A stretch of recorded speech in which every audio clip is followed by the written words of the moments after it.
In this section, we could be asked to find the percentage of data items between two values, the probability that something is between two values, and the area under the curve between two values.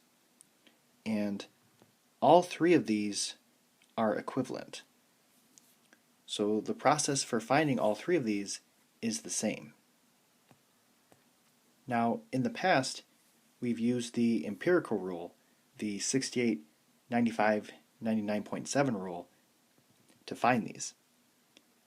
However, most of the time we can't use that rule because it's for very specific values. So this is where the calculator comes in. Now, these are the three main options for the shaded region. So the first option is between A and B. So the lower bound is A and the upper bound is B, meaning the leftmost number of the shaded region is A and the rightmost number is B. Above A, the lower number is A and the upper number is infinity, because the normal distribution does go to positive and negative infinity. It goes forever in both directions. And on the calculator, we're going to use 9,999 to represent infinity. And then the last case is below A. So the lower bound, or the leftmost number, is negative infinity, and on the calculator we'll use negative 9,999, and the upper bound, or the rightmost number, is A.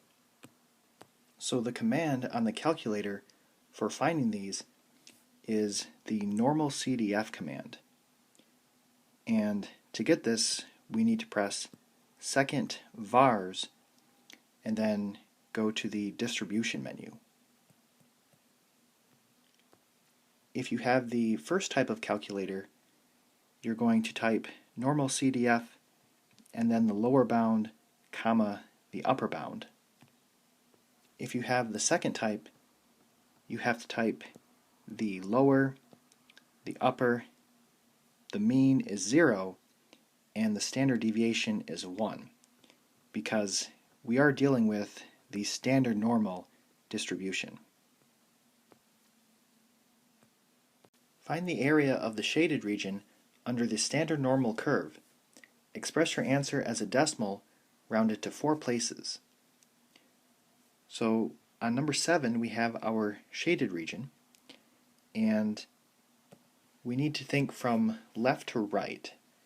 So the leftmost number, or the lower bound, is negative 0.5, and the rightmost number, or the upper bound, is 1.5. So on the calculator we're going to type Normalcdf negative 0.5, comma, 1.5. So on the calculator I'm pressing second vars, and then I'm under the distribution menu and I'm selecting Normalcdf. So that takes me to the home screen, and I'm going to type negative 0.5, comma, 1.5, and then press enter, and then round it to 4 decimal places. This is 0.6247.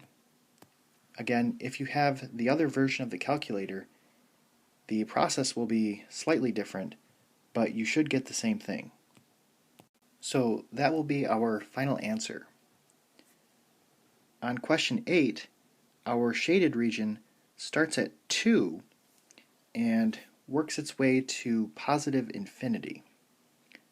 So we are going to type Normalcdf, and the left bound is 2 and the right bound is 9,999. Again, we're using this number to represent infinity. So on my calculator, I'm pressing second vars to get to the distribution menu, and then selecting Normalcdf, and then type 2, 9999, and that's equal to 0.0228.